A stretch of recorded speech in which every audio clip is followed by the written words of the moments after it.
And Dave is obscured. We don't want Dave to be obscured. All right. Hi, everybody. Matt Geary for the Geek Pride cast. And I have with me on this good eve, David Foy.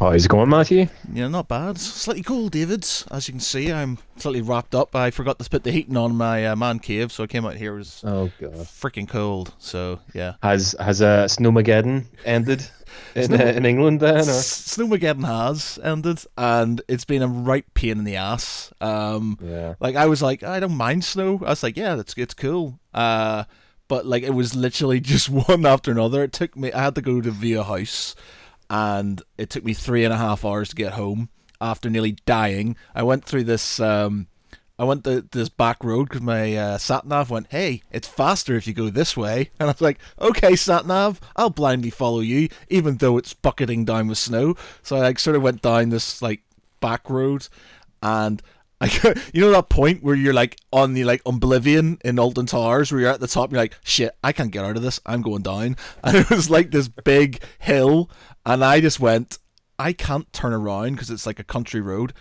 I need to sort of go down this. And I literally just went, shit. So I just went and I freewheeled it the whole way down, freaking out.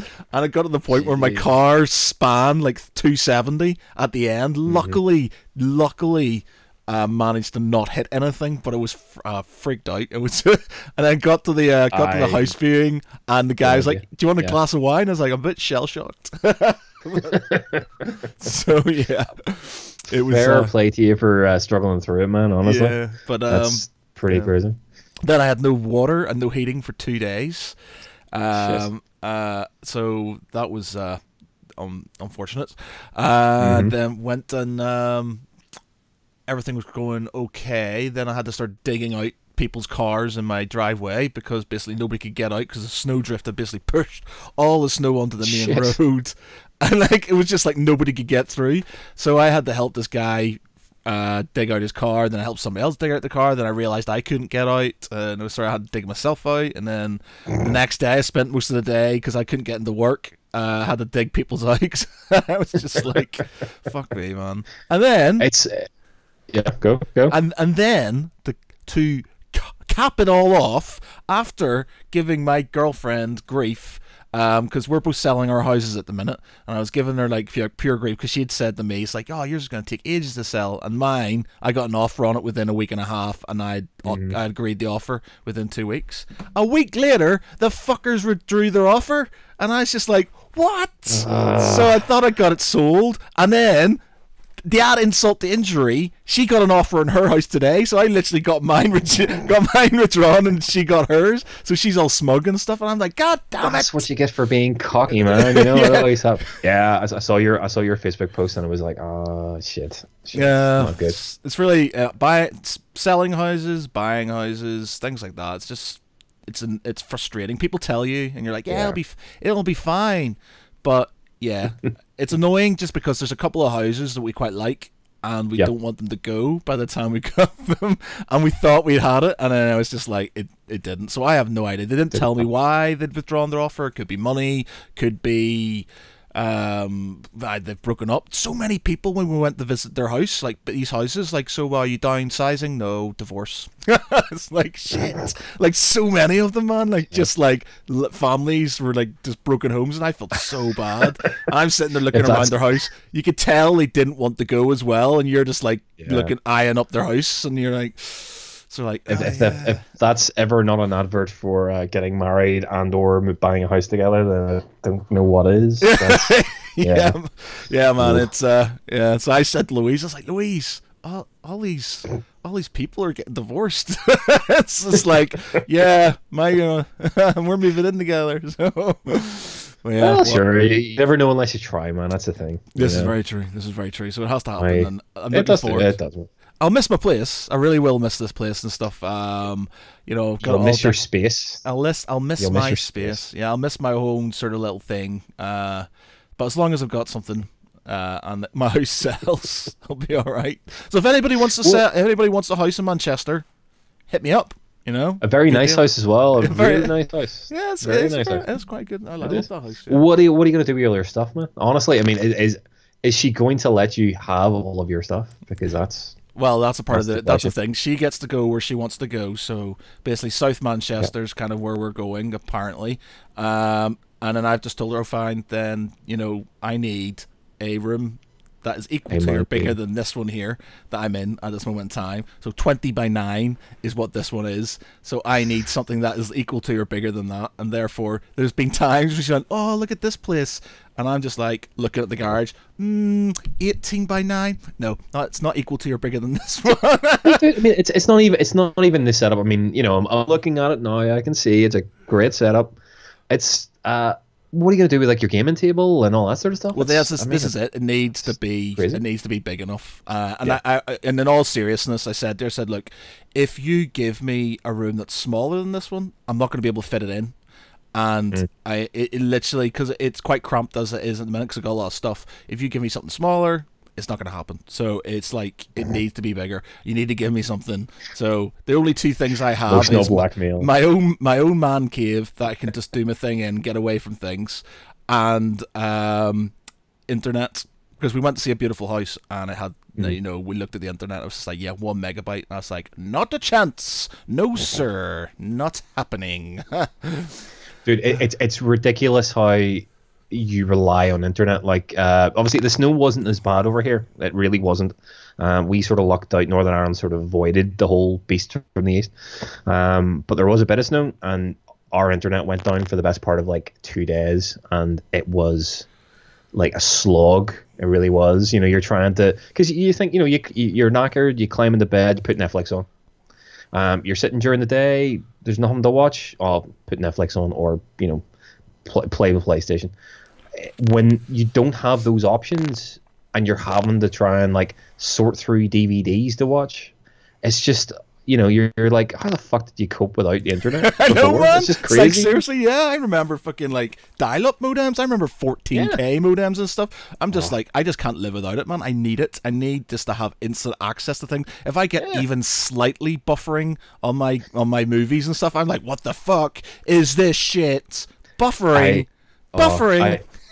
it's the worst, man. I remember, actually, funnily enough, I remember like when I first moved out of home, and I like got a place with like an old friend of mine, and he had a Dreamcast, and that was the only method that we had to connect to the internet. Remember the Dreamcast? Like, you used to Yeah. be able to plug into your phone line. And I always remember like you would go to use the phone, and you'd find out that he was obviously using the Dreamcast, and you'd go, what are you doing, man? What are you doing? And obviously, being a 19, 20-year-old bloke, he was downloading porn. But imagine it was through a fucking Dreamcast and like dial up, so it was literally line by line by line by line by line. Oh Like, man, I remember sort it's of just sad.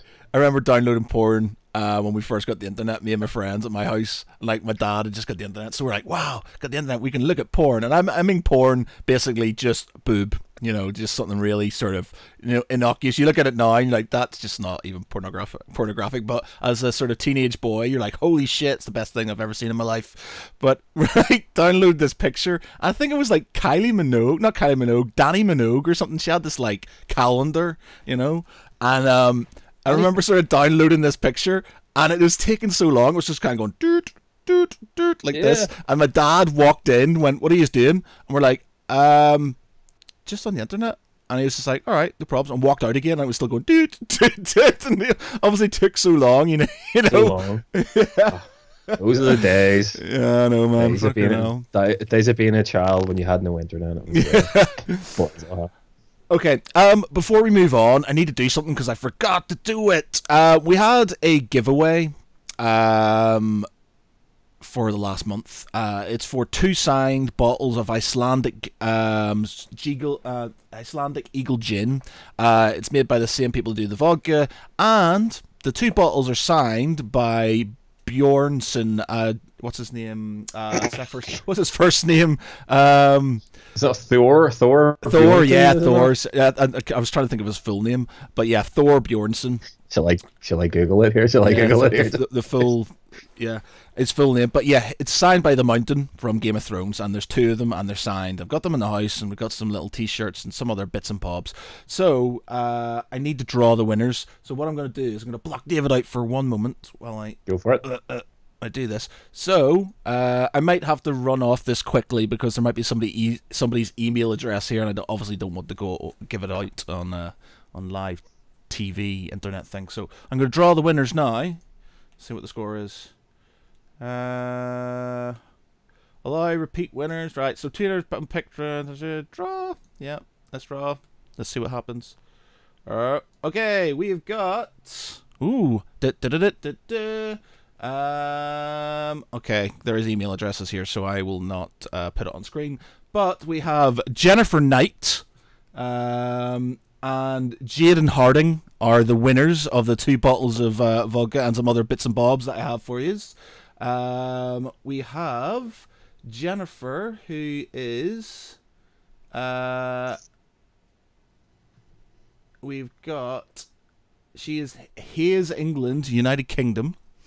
And, we've got Jaden Hardings from Sri Lanka. Sri Lanka? Sri Lanka. So there was me, an Aussie, in this little sweet shop on the edge of town. But instead of a guard dog, they had this great bun. All right, okay. Yeah, so wow, somebody from Sri Lanka. So what I'm going to do is I'm going to get in touch with you, and I'm going to send you an email. I'm going to send you some tweets and things like that. If you get in touch with me in the next week, I will send me your email address. Not your email address. Send me your address, and I will get it posted out to you. Obviously, Jaden, you're in Sri Lanka, so it may take a bit, and hopefully it won't break in the post. But we'll try our best. If you don't get back to me within a week, unfortunately, it will be passed on to somebody else. So keep an eye out on your emails. Check your spam filter just in case. But congratulations, Jennifer and Jaden. And keep an eye out because if one of these 2 chaps or chapesses doesn't get back to me, they could move on to somebody else. So yeah, there we go. And we'll keep that over there for things. The cast of Game of Thrones was actually spotted out in Belfast at the weekend. In the snow, they were out in Kelly Cellars of all places. Oh wow! Getting pissed. Wow. So you'd you just randomly see it's like random people in Belfast just running into them in different bars. But there was like the full crew were there, like Jon Snow and Daenerys and we call them not Littlefinger. What do you call the Grey Worm and the whole crew. So it was pretty funny to see them getting clocked in the middle of Belfast city centre in the snow, but sure. Sarah Jane Ree says, "Bite ye big lads," and congratulations, folks. She says that brings back memories. I'm guessing she's talking about Kelly's. Yeah, I remember Kelly's and Dempsey's. I remember getting kicked out of Dempsey's once or twice. And Thompson's Garage, and the Crescent Bar down Sandy Row. 50p it's long gone. It's like a bloody block of flats now. Oh yeah, because it's sort of really expensive apartment. But yeah. Oh, my chat things doesn't seem to be working for some reason on my thing. Yeah, I've noticed. Yeah, they're coming up on Facebook either.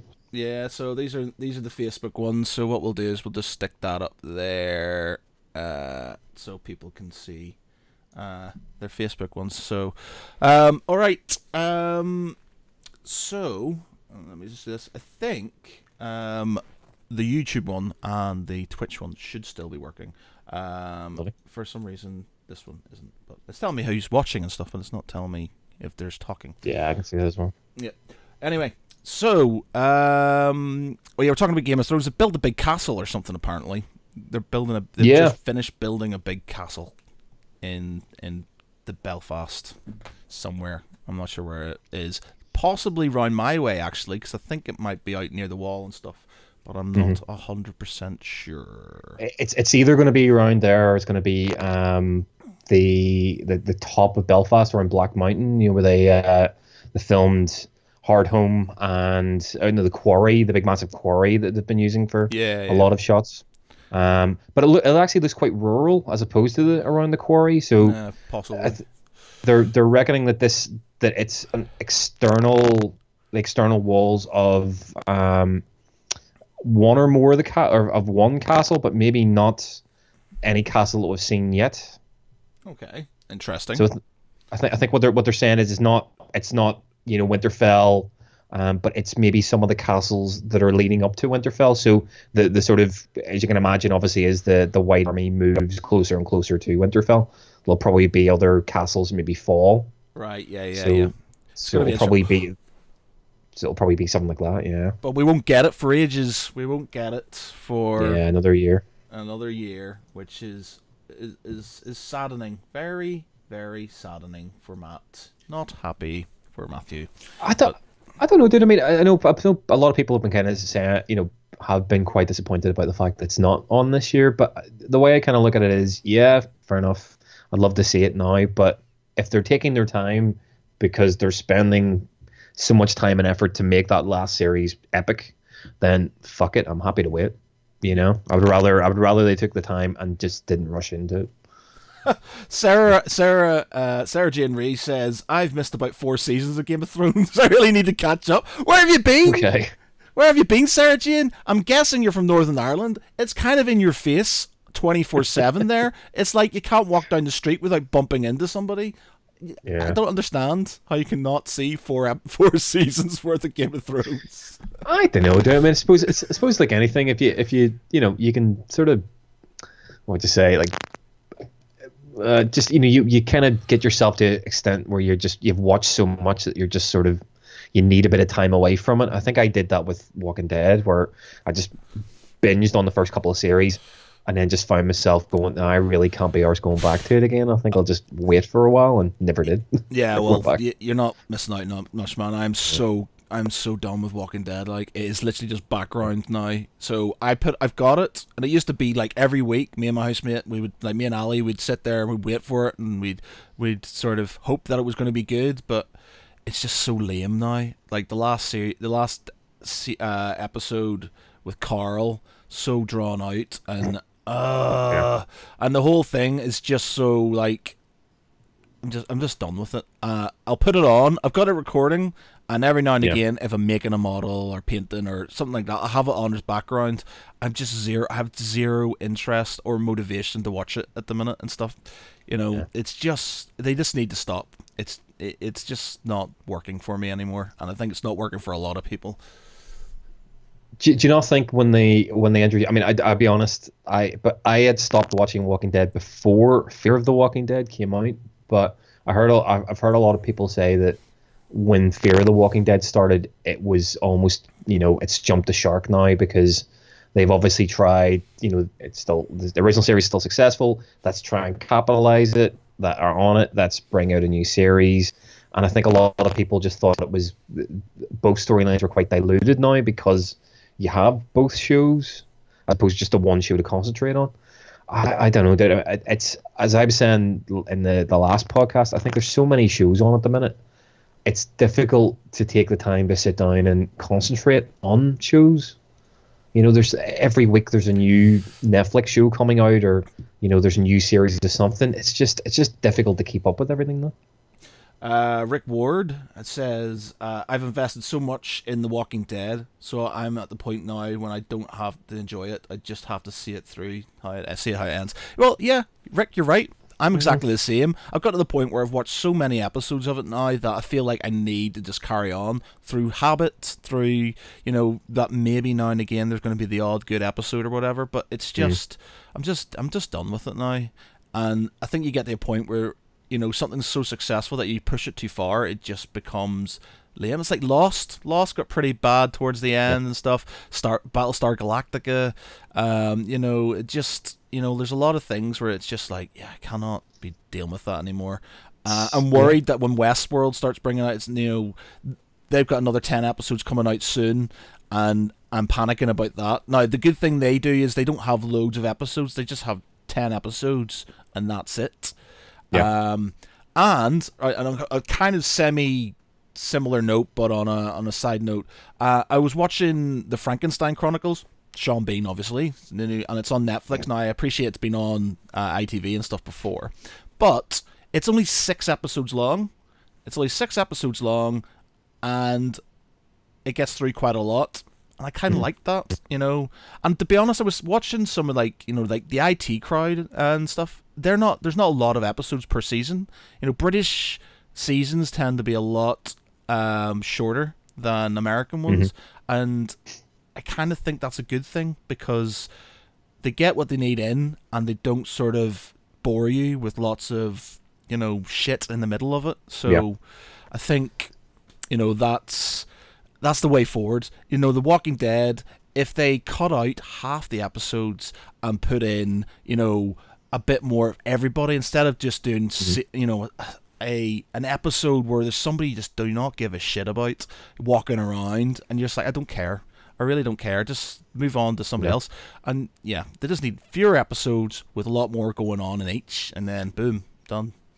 You look at it this way, Matt. I mean, you look at the most successful show. I mean, fair enough, The Walking Dead is an entity unto itself, but if you look at the other successful TV shows that have come out recently, Game of Thrones is the perfect example. Westworld is another example. It's short, snappy series. You know, it's high impact. 7 or 8 episodes per season. Exactly, 7 or 8 episodes. Fair enough when it comes to something like what Game of Thrones, which is based off literary works. Then people will complain that there's some aspects of it of the book that have been left out. But I would rather have that where it's short, it's snappy, it makes you want to see the next week's episode, as opposed to something like The Walking Dead. I mean, we've been having this conversation for years, where, you know, I can predict what a fucking series of Walking Dead is going to be. It's going to be, the first 2 episodes are going to be incredible, really tension filled, awesome, and then it will just take a nosedive, and there'll be 4 or 5 episodes of nothing, of just exposition. You know, just someone random will get bitten in one of those episodes, and that'll be it. Then it'll build up to the mid-season break. There'll be a cliffhanger. Then there'll be the next episode after the break will be a big one. I'll not give away any spoilers or whatever, but yeah, it'll be a big one. Then it'll go into another lull before it ramps up to the end. And it just, you're absolutely right. If you cut out at least 6 or 7 episodes per season, it would just make it a more overall enjoyable experience. And I don't know. I just think American TV shows are driven for the fact that they want long seasons, and they want, you know, because obviously they buy them to be long, drawn out 21 episode seasons, and who needs that? Says Sergian says, when it's filmed a book, people always complain when stuff is left out. Look at Harry Potter. I will not look at Harry Potter. Second-rate Lord of the Rings, that is. Look at Lord of the Rings. Lord of the Rings. I mean, you know, I can remember a complete experience. I remember going to see the first Lord of the Rings. I remember going to see Fellowship in the cinema, and I hadn't read Lord of the Rings since I was maybe 4 or 5. Loved it then, but I hadn't read it again since. And I went to see Fellowship and absolutely loved it.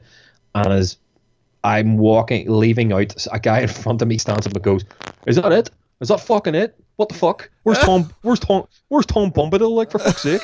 Like, in the middle of the cinema, and it's just like, you know, if you're going in and expecting to have a complete carbon copy of what's in the novel, it's never gonna meet your expectation. Yeah, the whole thing, I think, you know, I am a massive Lord of the Rings fan. I grew up with it. I remember my father telling me a story about how his first date with my mother, he was reading Lord of the Rings because he had just got it, and that's what he did. I was like, wow, and she stuck with him. But yeah, is that trying to make himself look more intellectual? Yeah, like, look at me reading. And obviously you can see sort of kind of in the background over there, all my Lord of the Rings stuff. You know, I love it. You know, the cartoon, the books, everything. Read everything multiple times. You know, audio books, the books. You know, collect the toys and stuff. I love it. The films were amazing. Wasn't a huge fan of The Hobbit, to be honest. But as the book goes, I wasn't a massive fan of The Hobbit as a book anyway either. But yeah, I loved it. Absolutely loved it. And I thought that certain things didn't need to be in there. And I didn't think Tom Bombadil or the Barrow-wights or stuff like that it didn't add much to the story. And I think it may have dragged it on slightly more than I know. There's parts of it which do feel a bit stretched, but Yeah, I think it might have dragged it on a bit too much. It was unnecessary. They had little nods to it, I think. The bit where where they're getting eaten by by the tree. I think that happens with Tom Bombadil and stuff. So there is little nods to it and stuff. But I think they did an amazing job, and it's one of my all-time favorite trilogies. That and the Holy Trilogy. Incredible. Yeah, I mean, it's incredible what Peter Jackson was able to achieve with the original trilogy. I mean, it will. I know, fair enough. There's talk they want to make a TV show of it. I'd be honest, I'm not interested. I mean, we had this conversation a couple of podcasts ago, but I'm not interested. I think the movies themselves are perfect adaptations of that material.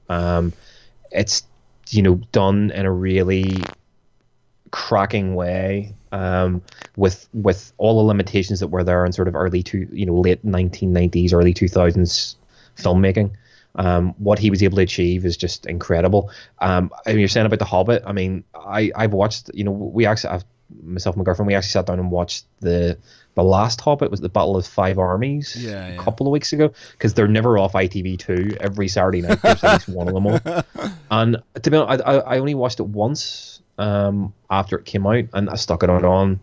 And it was enjoyable enough. Don't get me wrong.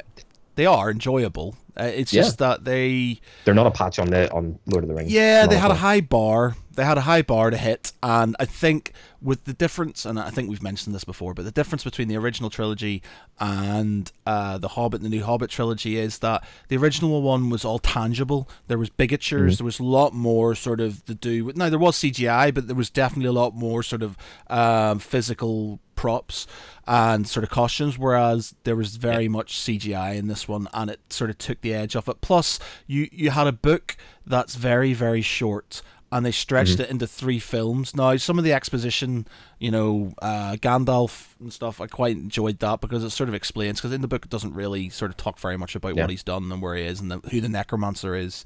But other than things, there was a lot of unnecessary bits and bobs in there, and the Battle of Five Armies was slightly disappointing for me because I didn't envisage the guys from, is it Dale from the village, the Lake Town? Lake Town. I didn't envisage them as being as useless as they were sort of made out to be, and it wasn't really a battle of 5 armies. It was basically to It was the orcs and the dwarves, essentially. Yeah, and they didn't even have the wargs. The wargs are, the wolves were a part of the army. So it was wolves, goblins, men, elves, and dwarves.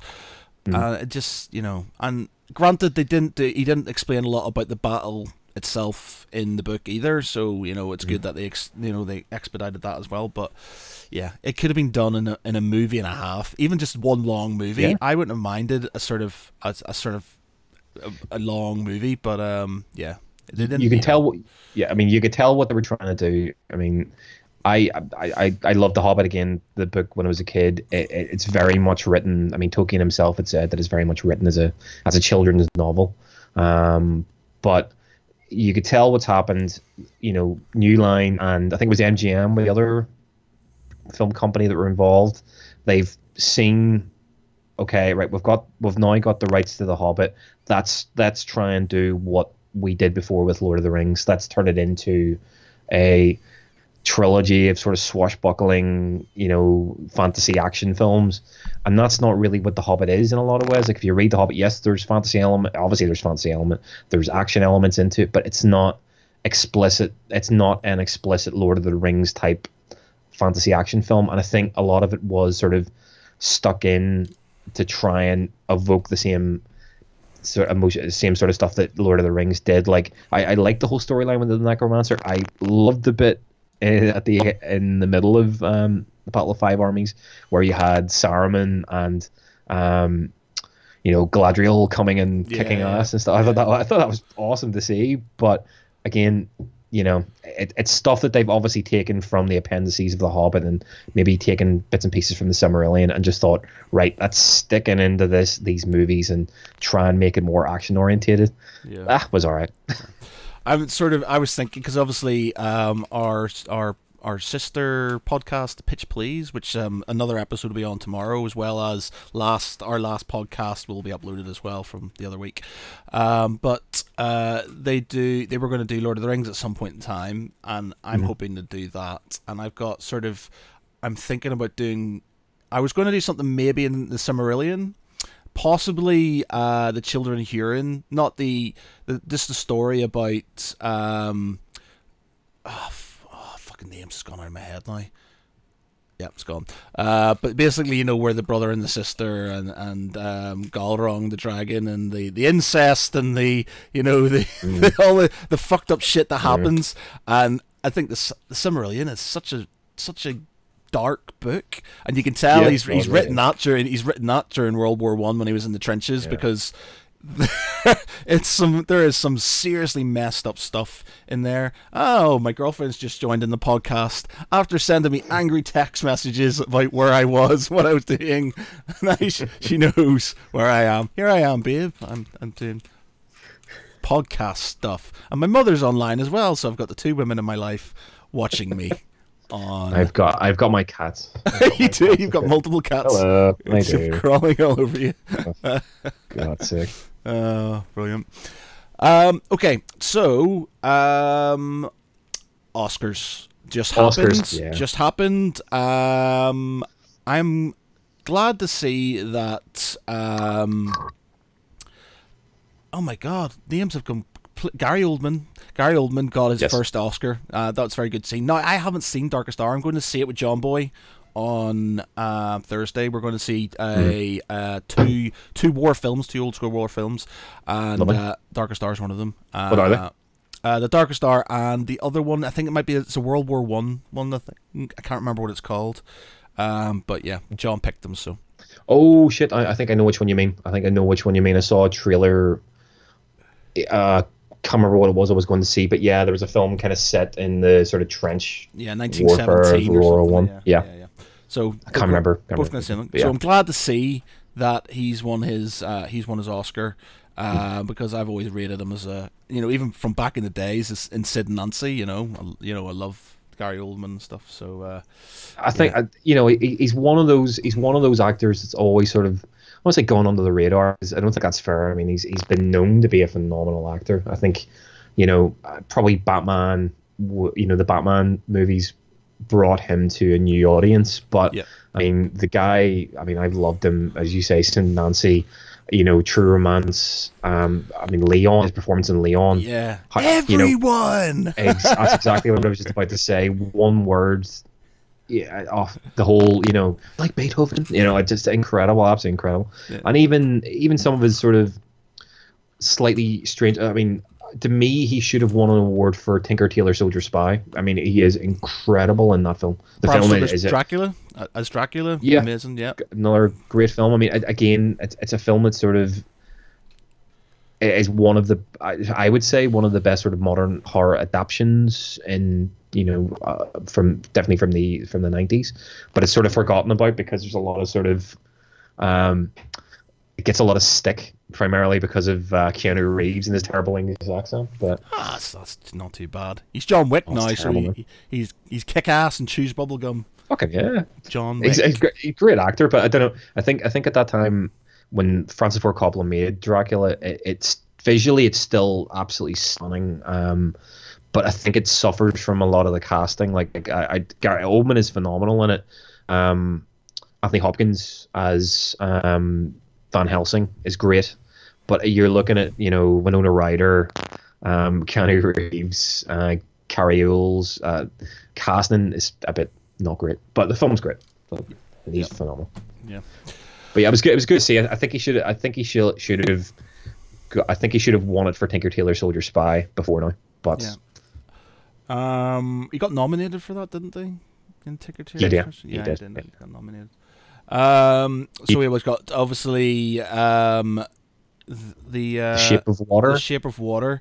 I haven't seen it. It seems like an interest. It sounds like Splash, but a modern version, a Del Toro version of Splash. I'm sorry. I heard the perfect name for it the other day. Someone has renamed it Grinding Nemo. Which is the perfect way of describing it. Apparently there's I, a sex scene in it. Apparently she has sex with the fish. yeah, yeah, exactly. She does. Wow, what the fuck's going You on? don't see anything. You don't see anything. But, um, That's weird. yeah. Well, it is. It is. It's very weird. It's very It's weird. weird. Grinding Nemo. Grinding Nemo. Told you. Yeah. It's saying about in terms of all of the films that were nominated. I've only really seen three. I've only seen three. Shape of Water, Get Out, which Get is great. Out's really good. Get And Out's really good. Yeah. yeah, it's awesome. And Dunkirk was the only other one then. Yes. Um, I'm glad it got some Oscars. I fucking love that Yeah. film. Loved it. Yeah. Absolutely loved it. In terms of The Shape of Water, I think we're talking about. I was talking about this with my girlfriend. I could see why The Shape of Water won. I think I don't want to cast it. It's a good film. It is a good film. We went to see it recently, and I enjoyed it. I love Guillermo del Toro, like back from Kronos, Devil Backbone, sort of, back in his early days. Even stuff like Mimic and Blade 2 is awesome. But yeah, I love Guillermo del Toro as a director. I was really looking forward to this because he is probably one of the best, I would say, visual directors out there at the moment. And I'd heard the story. I know it's sort of like a spiritual successor to the Creature from the Black Lagoon in a sense, parked in like a modern fairy tale. I really want to see it. I enjoyed it. It wasn't. I think maybe it had been built up, and by its reviews and so on, that it wasn't as good as I thought it was going to be. And I kind of came out thinking, it was a good film. It was, but not what people are, building it up. Yeah. But I can see why it won. Because post Harvey Weinstein and the Me Too movement, and all of the calls for better representation for female for female performers, and the LGBT community, and more inclusivity.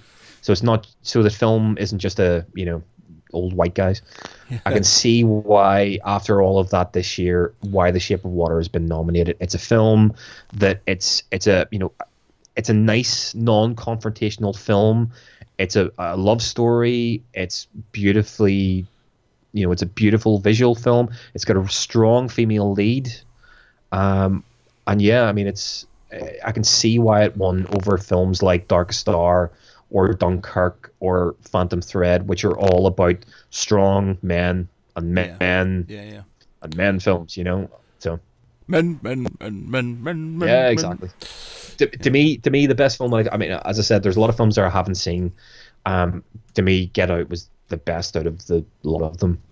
I just think it was such a real gut punch of a film. It's a horror, exploitation horror thriller, but it's got the comedic side. It's just a fun film, and really original and different. And I just think, if I was going to go, yeah, fuck it, Academy, this is the film that I want to see as best film this year. Yeah. But it wasn't the best film of the year. Definitely wasn't the best film of the year, but yeah. What was your best film of the year then? Oh, tough one. I'll be honest, the film that I enjoyed, that got me the most, was probably Blade Runner. I just think it was just stunning, absolutely stunning film. Just looked beautiful. The performances were just top class. It was everything I'd hoped that a sequel to Blade Runner would be. As for, was it the film that I went to see and it made me feel the happiest and I enjoyed the most? No, probably that was John Wick 2, to be honest. Yeah. It's just a great film. I just wanted to see more of John Wick, and it was just so much fun. I laughed, I applauded. It was awesome, absolutely awesome. We watched, because I hadn't seen, it was one of those films that came out and it wasn't on my radar. It was like, that just looks like a silly sort of Keanu Reeves rip off of Bond, or Bourne or something. That's like, I'm not really that interested. But it was on like Sky Movies or something, so I stuck it on, and me and the missus watched it. I went, holy shit, that's possibly one of the best action films I've ever seen. Yeah. And I literally found out that the incredible. film was coming out in the cinema. The second one was coming out in the cinema, so we went the next day to watch the second one as well. And I was just like, epic, so epic. And I was just like, oh, I've got to wait for the third one now. I don't know. I mean, I mean, we told you before. Like, I incredibly, like, I love my action films. I'm incredibly anti-gun. You know what I mean? I'm really not. I don't say pacifist, but I'm very sort of like anti-gun. But liberal. Jesus, that film. Yeah, exactly. But that film, my God, like, the shopping scene when he's in buying the guns, with the sommelier, and it's like, oh, I'll have something for for dessert, and it's like the shotgun and stuff. It's like, oh, fucking yeah. It's just such an enjoyable film. It's just for someone who loves classic action films, the sort of Schwarzenegger films of the 80s, mixed with the Bourne films, mixed with all the Hong Kong action films, like The Killer and Hard Boiled. It's just a perfect amalgamation of all those, and it has aspects of the sort of the Japanese samurai films, where it's the lone samurai fighting against the Ronin and his sort of the Shogun, Yeah. It's just all of that put into a pot, and it's just awesome, absolutely awesome. Amazing, yeah. Definitely, 100%. What was your favorite film of the year then?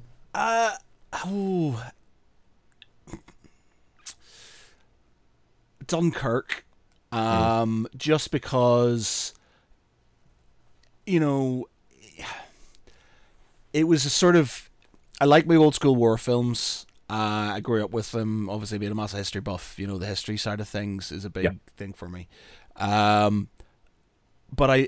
And it wasn't just because it wasn't like your generic sort of war film with like a hero who sort of kind of saved the day and stuff. It was just a tense film, and it was quite emotional. I'm not sure, obviously, because I have family who were in World War II, and a lot of people who were in the military and stuff. So it sort of kind of resonated with me a lot. And I remember going to see it. It was me, my brother, and John, and a bunch of us all went to see it together. And it was just the sort of music. It was like, I remember sort of, I think it was Tarantino or something. He was trying to explain about a scene, how it's like an elastic band that's getting stretched and stretched and stretched and stretched, and you're just waiting for it to break. It was like that, and you were just waiting for that impact, and it was just it made me feel nervous. And I don't get nervous, but I felt nervous the whole way it impacted, and the way the music was, the way it was just sort of like pad. What a pad is, it's basically a single note that's sort of drawn out, and then you'd have the Stuka sirens coming down and stuff, and it was just. Yeah, it was emotional. I would just, I loved that film. I really did, and it was just sort of, it was hard to explain. I love John Wick. There was a lot of films I liked, but that one for me was just like, yeah, definitely 100%. Just came out of that just completely gobsmacked. Heart, it wasn't even like when I came out of Avengers that time, I was just like, "Fuck, it's the best thing." Blah, blah. I came out of that sort of silent, but in a sort of like, I've just watched something epic, and I'm kind of I'm finding it hard to sort of,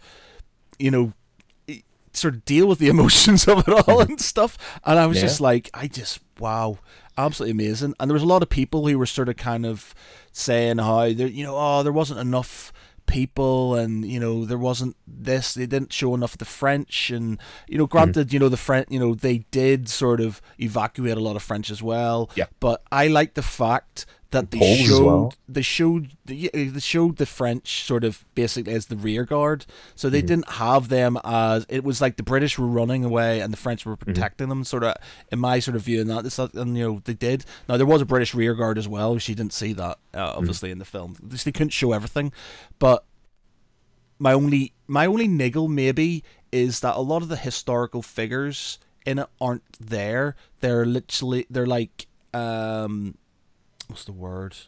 It's not homage. It's like basically they've got people who are meant to be the people there, but not with the same names and stuff. And like the Kenneth Branagh his character is an amalgamation of three historical characters, sort of kind of put together. So I don't understand why they just didn't sort of put people's names out. I guess they didn't want to favorize, and it was meant to be not about any one person. It was meant to be about the whole thing as a whole. Yeah.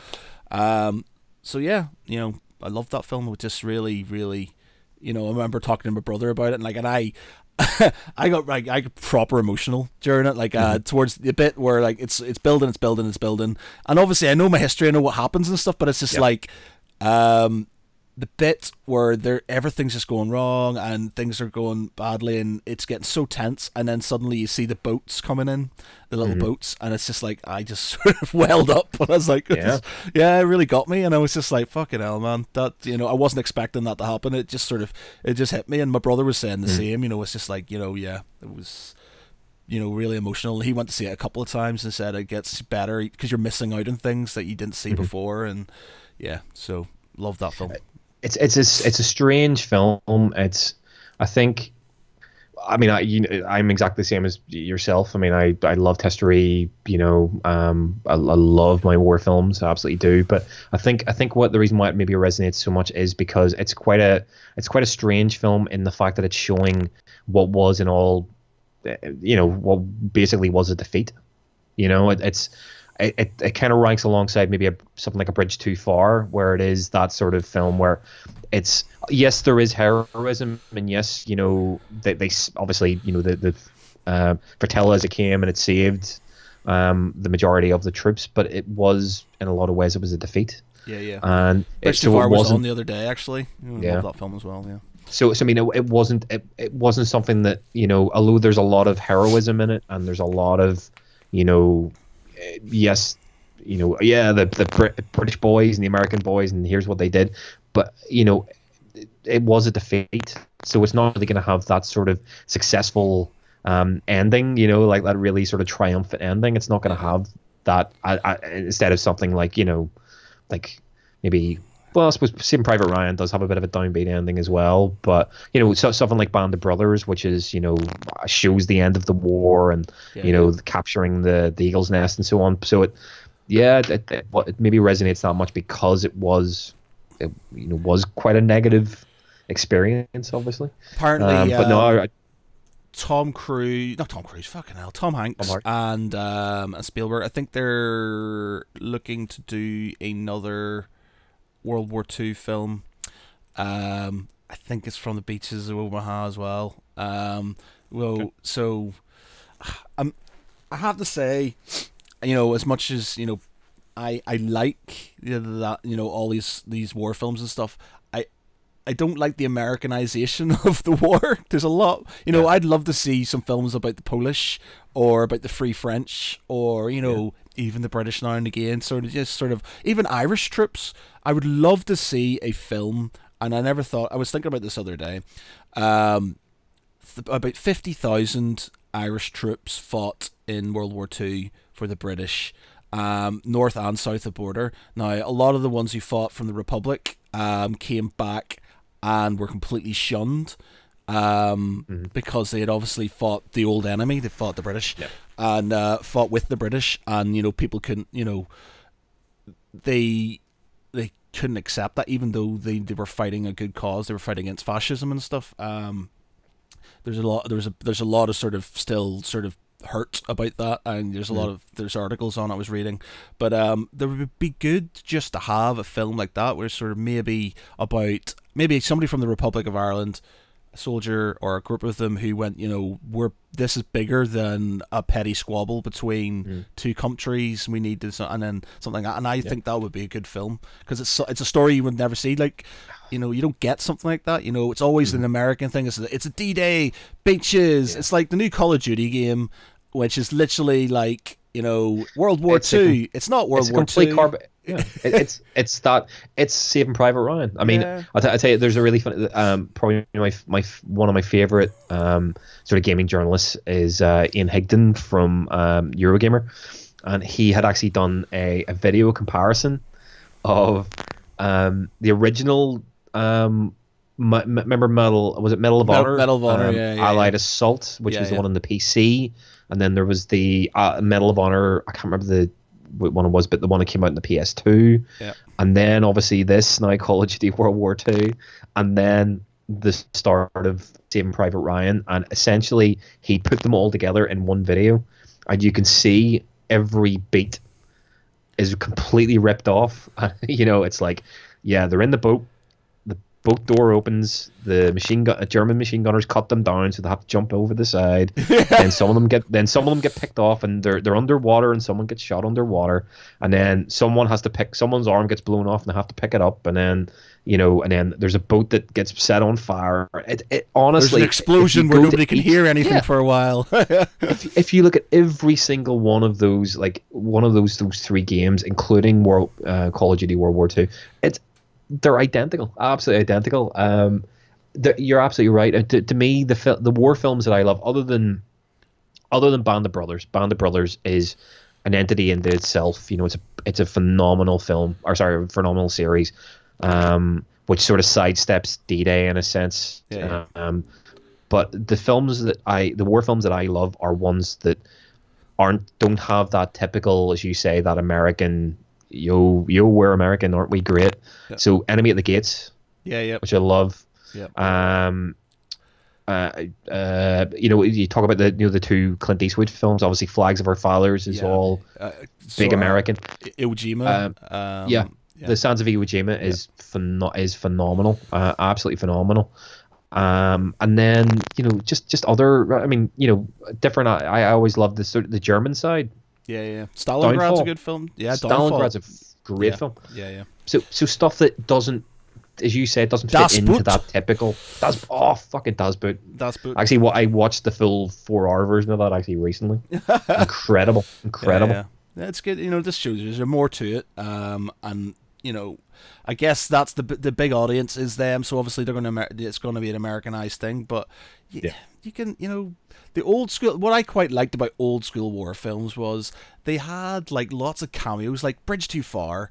It was sort of a mixture. They had they had characters from all kinds of things, and they tried to do that in Band of Brothers, not Band of Brothers, in Saving Private Ryan and stuff. You had like cameos from big actors and things like that, and I kind of liked that. But it was a bit more mixed. You had like the Devil's Brigade, which is Canadians, Canadians and Americans, and then you had the Poles, Gene Hackman and the Poles, sort of things like that. So you had there's more to World War II than the Americans. In the end, the Russians won World War II. If it wasn't for the Russians, it just we wouldn't have won World War II, and they're very aware of this in Russia, and so maybe a few more war films about the Russians, or there was a lot of different countries sort of fought, and I think it's just a wealth of stories that could be told without it being on the beach of Omaha. Exactly. It's just like there's a new British one coming out, Pegasus Bridge, which is about the airborne assault on Pegasus Bridge during D-Day and stuff. But there's a lot more. That was 1944. There was 5 years of war before that and stuff. It's just and stuff like the Battle of Britain. The Blitz. Stuff that I'd always wanted to see, which I don't think I've ever seen it featured in the films, but I've always loved to see stuff about Werner von Braun and the V2, the V1 and the V2 rockets, and stuff around that. I think would be really interesting. The fact that Werner von Braun, Nazi rocket builder, destructive Nazi rocket builder, was adopted by America and ended up forming NASA. Yeah, that's true. And ended up fronting NASA for the best part of 40 years. There was a good series on it's a few years back, and it was about the heroes of the Telemark, the Norwegian special forces that was this film's great. I can't remember what the series was called, but it also showed you sort of like one of the German scientists. I could not remember his name, but he was the one. He was sort of creating trying to create a nuclear bomb through hard water. Yeah, it was heavy water. Heavy water. And he sort of intentionally sabotaged it. Well, by giving fake sort of things, but led them to believe that he could do it.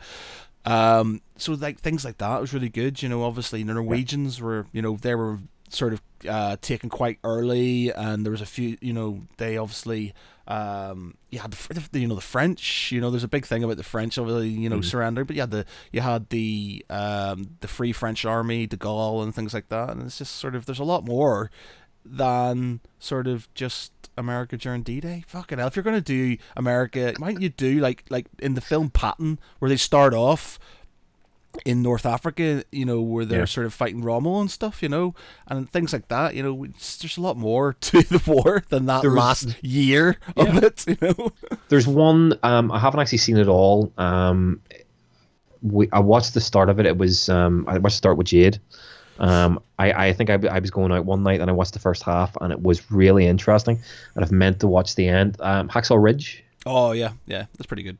Yeah. Just again, just a different viewpoint in terms of the conscientious objector and the work that the medics did on the Japan during the Pacific War. Yeah. I think that would it was really very, very good, but again, it still has a hint of that sort of America rah rah, like America. Yeah. Sorry to any American listeners that are here. I don't mean to. But no, you're absolutely right. But yeah, Dunkirk, good film. Very good film. Very good film. Very good film. All right. Okay. So we've been on for about an hour. I want to show you something now. I think I've shown you this before. I've shown people this before, but it's just that it is one of the coolest things I've ever been bought. My beautiful girlfriend bought it for me for my birthday, and it's this here. Now, it's not. I'll have to describe it for people if you're listening on the podcast. So if you're on the thing, you'll be able to see it. And it's a drone, right? It's an advanced TIE fighter drone. Yeah. So one of those things that you can sort of like fly around and stuff. Yep. But it's not the drone itself that makes this gift one of the coolest gifts in the world. It's what it does. Now, I wonder if I can sort of do this. I'll take it off. So, listen out. See, I'm getting the Facebook stream, so everything's sort of a couple of seconds behind. Oh Jesus! It makes noises, but wait. Every time you open the box, something different happens, right? So 1 minute. Okay. Well, I want to get to the right one because it should have opened properly. No, it's not it. I want it.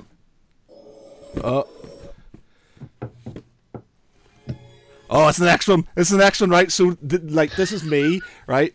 This is me. I get this, and I open it up, and this is what I hear.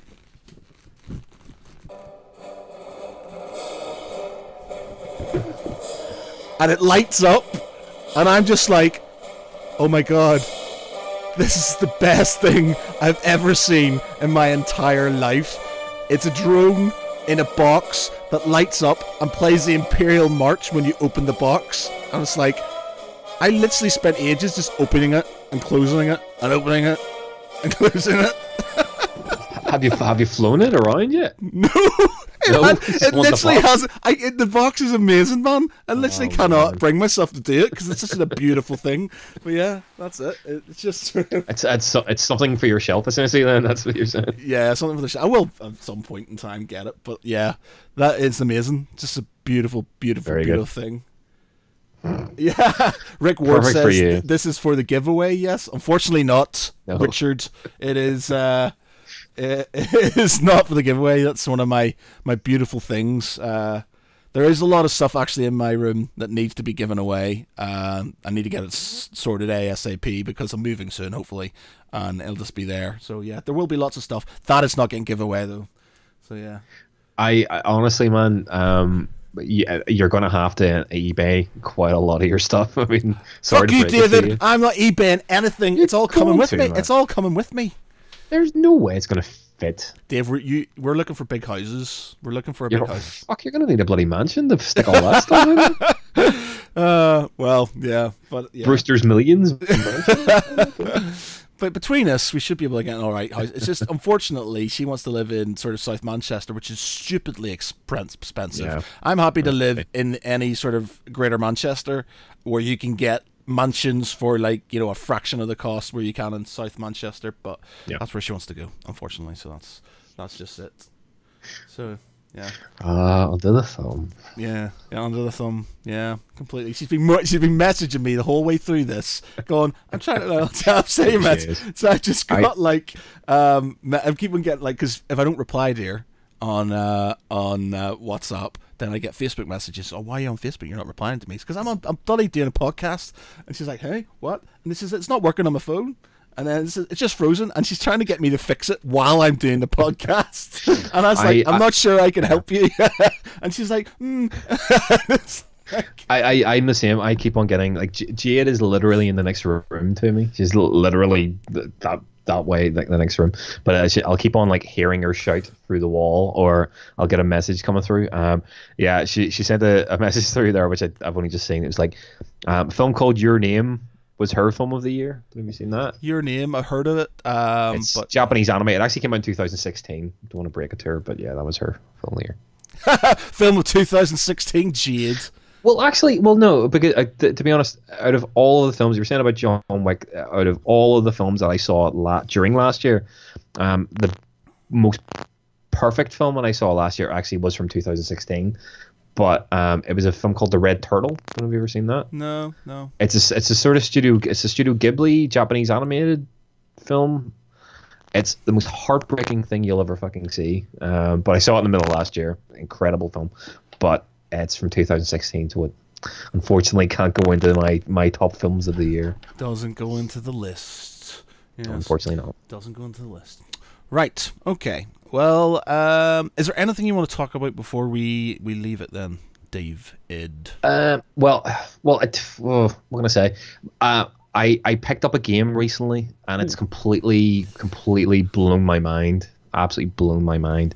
I finally got around to buying Resident Evil 7. Ooh, okay. And oh my god, incredible. It obviously came out January of last year. And it's a film. It was a game that I sort of didn't avoid, but I was up to my neck in a couple of other games at the time, like Fallout 4 and The Witcher 3. So it sort of passed me by. And as a long-time Resident Evil fanatic, that had sort of been disillusioned by parts 5 and 6, I really let 7 pass me by, and I meant to go to it. I meant to get it at some stage, but yeah.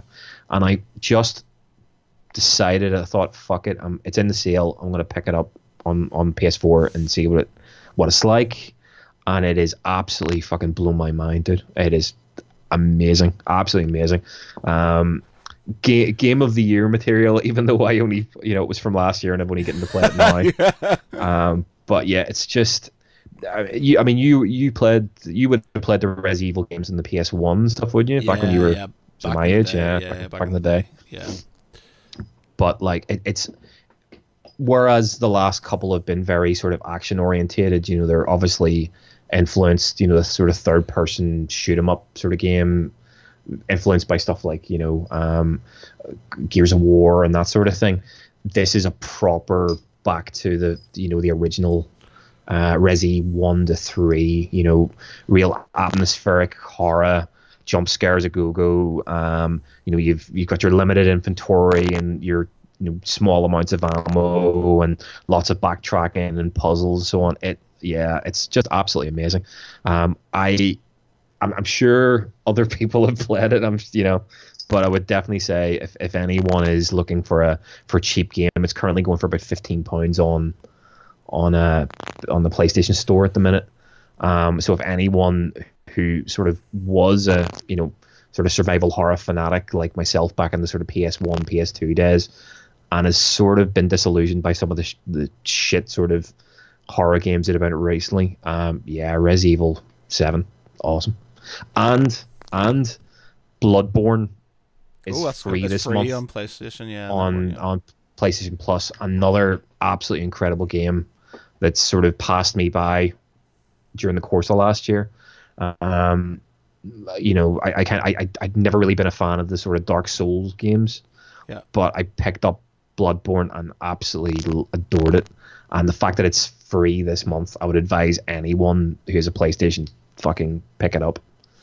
I just don't have enough time for games at the minute, man. I just sort of, I don't know, it upsets me slightly that I can't play games as much. Like, I've got to the point now where a lot of my time was getting taken up for Geek Pride, and I was like, right, man, I'm spending a lot of time doing this. I'm not doing anything for myself, so I've just sort of mellowed out and just sort of kind of, I'll do the podcast and I'll let things go. So I've started doing a lot more sort of my tabletop gaming. So I play at tournaments. So I had one at the weekend, and I came 21st out of like 40 people or something like that. So mid-table as I generally do.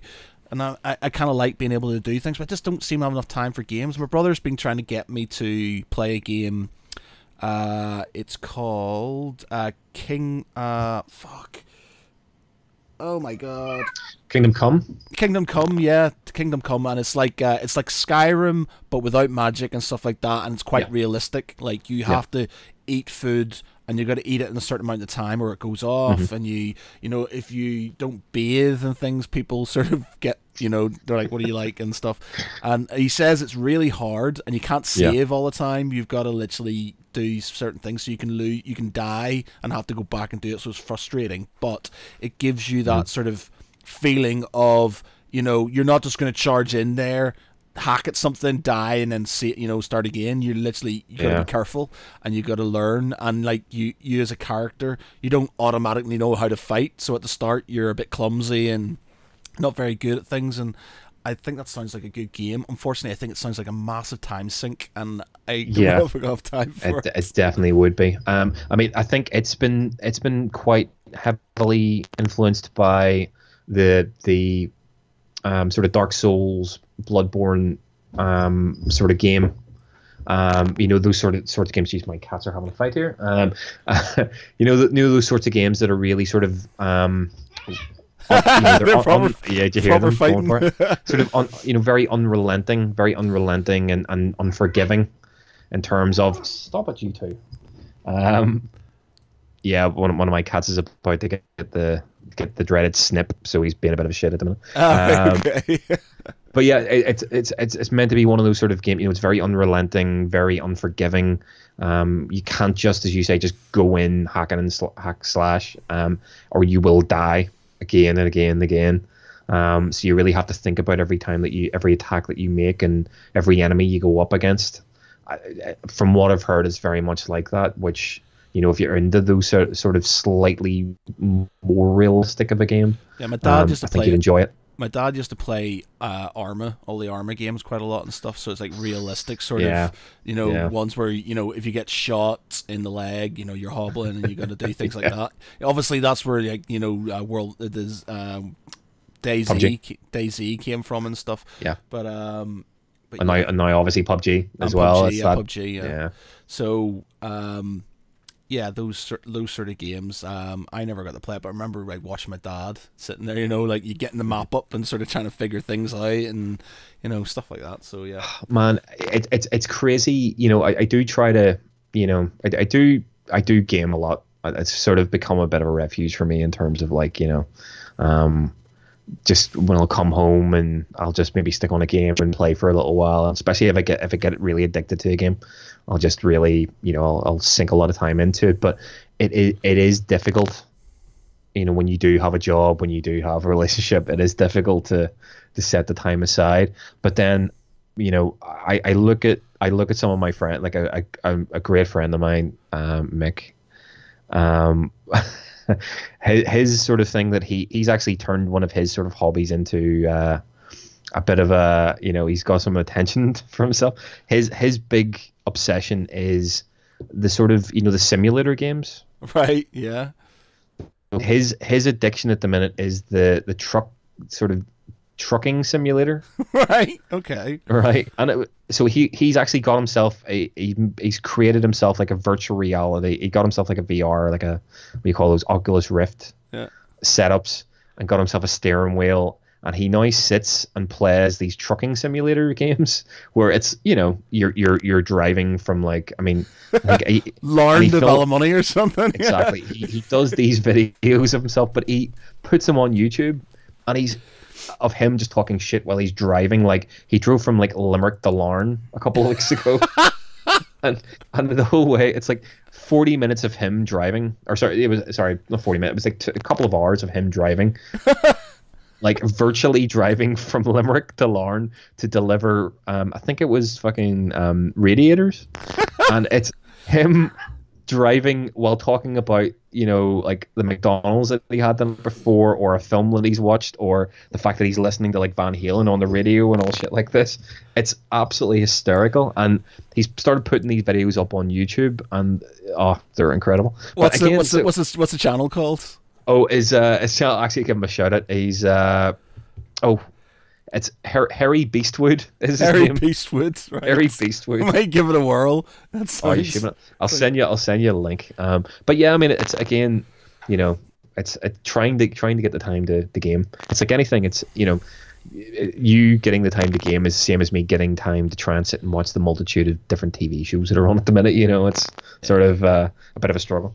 Well, the good thing is I sort of, when I'm making models and stuff for my tournaments and stuff, I sit there and I just put, like, I've hammered everything on Netflix. I don't think there's anything left on Netflix at the minute for me. I've watched it all. Rick Ward says, I started Breath of the Wild on the Switch. It makes time disappear very rapidly. Still early days with it, but would highly recommend. Well, that was our Game of the Year, Geek Pride's Game of the Year. I'm buying a Switch at the end of the month. I'm finally getting a Switch. Amazing. All right, that's it. You know what? The Nintendo, they do. You know, they've been plodding along for a while, and they're not really turning a lot of heads, but they're sort of, you know, they're just doing their thing. They don't need sort of like super crazy AAA games. All they need is Mario and fucking Link. You know.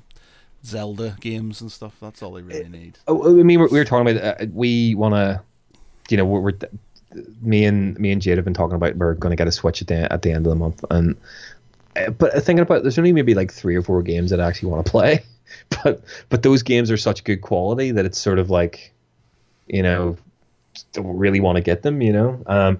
But again, that's with Nintendo. I mean, you're buying the classics, you're buying the characters that you know and love, and that's really it. You know, you're not really going to get very many sort of AAA, you know, adaptions on the Switch that you would get on like the PlayStation or the Xbox. But hey, you know that the Nintendo games are going to be of really high quality, so you pay for them, you know. Yeah. I just need to not have a job and be able to sit there in my ass and do fuck all. Just sort of make models, play games. And if I won the lottery, I honestly think, you know, if I knew I didn't really have to sort of get a job and stuff, I'd obviously pump money into my website, but I'd have a gaming store, and I wouldn't even care if it lost money. Just sort of, it would be like, you know, leather armchairs and a fireplace, and I could sit there with my mates and play games and stuff, and it would just be, that would be it. You know, just being happy.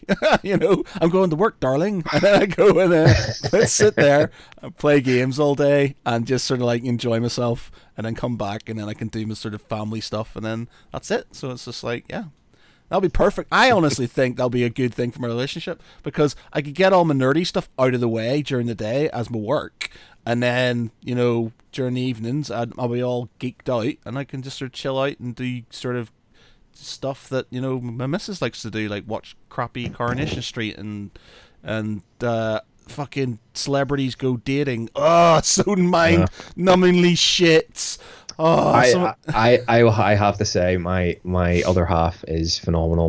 She's just as geeky as I am, so it works out really well. You know, I game away, like she'll do the same. So it works out perfectly. She doesn't really have that much of a problem with me spending a ton of bloody time gaming, but yeah. Mine does. Thank you, honey. Mine does. Yeah, there's definitely. Well, she's got her horseshoes coming up and stuff, so she can go off doing that. And she's all like, "Oh, I've got a horseshoe this weekend. I'm gonna have to go on Friday night, and I'll be gone on Saturday." I'm like, damn. I'm not gonna. Means I'm gonna be. She's like, "Oh, what? You're not gutted? You should come with me." And I'm like, not a chance. No way. No, that's mat time. I can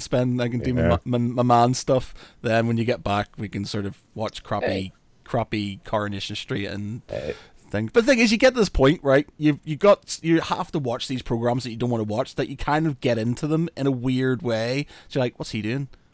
Why? I'm sure that happened in the last, you know.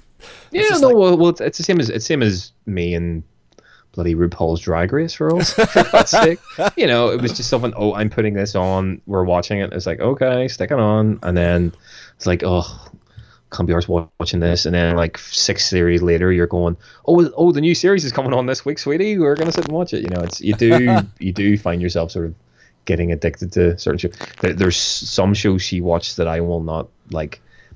Fucking Gypsy Brides USA and stuff like that. It's like, no, that's a step too far, sweetie. That's a step too far. Yeah, Louise unfortunately doesn't like a lot of cool stuff, so I want to watch something and she just falls asleep and then asks questions afterwards. And you're just like, God damn it! It's like this is it. Like Louise, she always going on about how she doesn't sleep, but she will sleep if the TV's on and I'm there and I'm watching something I want to watch. She will fall asleep, dead asleep, snoring away. Yeah, and then she'll miss the whole thing, and then we'll go to bed, and then she'll just be awake, and she'll just be talking. And that'll be the time I want to go to sleep. So I'll be like clonked out about to snore, and she's like, "Whoa," trying to talk to me about, you know, random shit. It's like, you were asleep like 5 minutes ago. But now it's like, but there you go. There you go. Right. Wow. Yeah.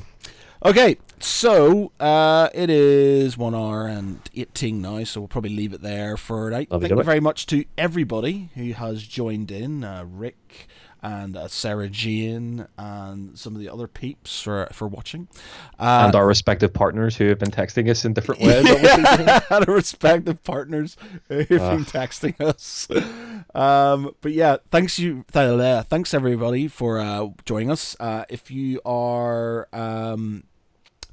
listening to this on iTunes, then download our other podcast, Pitch Please. There should be a new version coming tomorrow, as well as last week's, or is it the week before's version of this one, because I haven't uploaded it yet, because obviously Snowmageddon and stuff. Yeah. So yeah, that's it. Thank you very much. I've been Matt Geary. He has been David Foy. I've been David Foy, yes. Yes, yeah. You already got that right. The thing is, we always do the whole, like, you know, I'd say, I'm going to say the names now, because we always get that, and he is, and then everybody waits, and you're just like, but there we go.